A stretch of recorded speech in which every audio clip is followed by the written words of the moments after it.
Here we are at the Third Louisiana Redans. This was one of the major Confederate fortifications guarding the Jackson Road, which went into Vicksburg.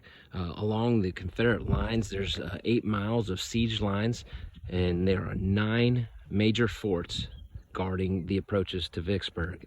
There were 8 approaches to Vicksburg, 9 forts guarding those approaches into Vicksburg, and this is one of them, known as the Third Louisiana Redan, because the Third Louisiana was the one manning this particular fortification. A redan, if you're not familiar with the terminology, was a triangular shaped fort with an opening at the rear of the fort. And so Grant ordered his troops to actually dig mines and blow this up.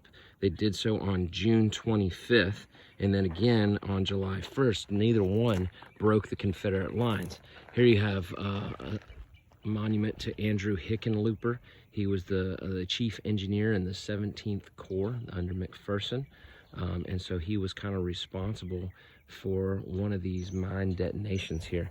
I'm going to take you up to this plaque, or this sign here, and it's going to give some great information about the fighting that went on here at the Third Louisiana Redan. The 45th Illinois Infantry burrowed under, blew this up with 2,200 pounds of black powder, and fighting went on here for 26 hours.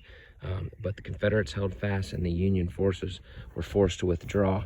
You can see here the Jackson Road cut as it moves along what is now a Park Service vehicles only trail.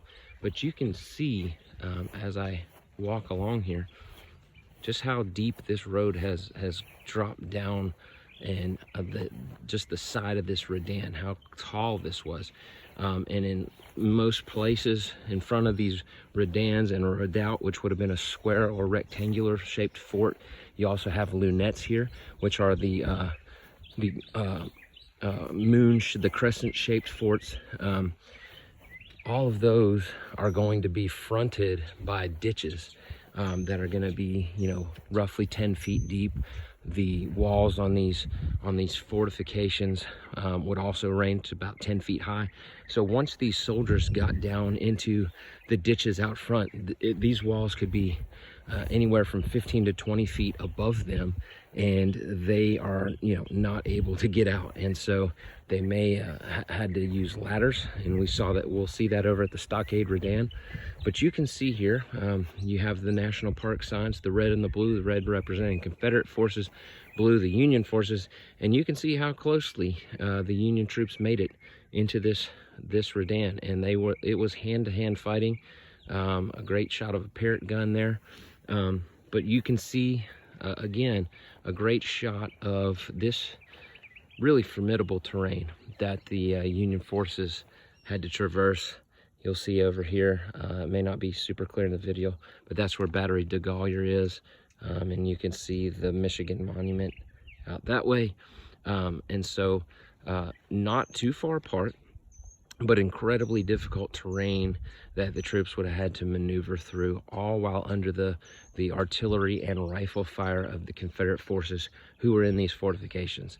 One of the things that Grant learned while here is that even though the Confederates had been soundly beaten throughout the campaign to this point, and when he decided to assault on May 19th, that was one of the things he took into consideration, was the morale of the Confederate troops who had been beaten at Champion Hill and then resoundingly beaten at the Big Black River Bridge, that they were demoralized, and he would be able to charge in here. And while they were demoralized, even demoralized troops fight much better when behind fortifications. And so they were able to handily repulse the Union attacks on the 19th and the 22nd while behind their fortifications.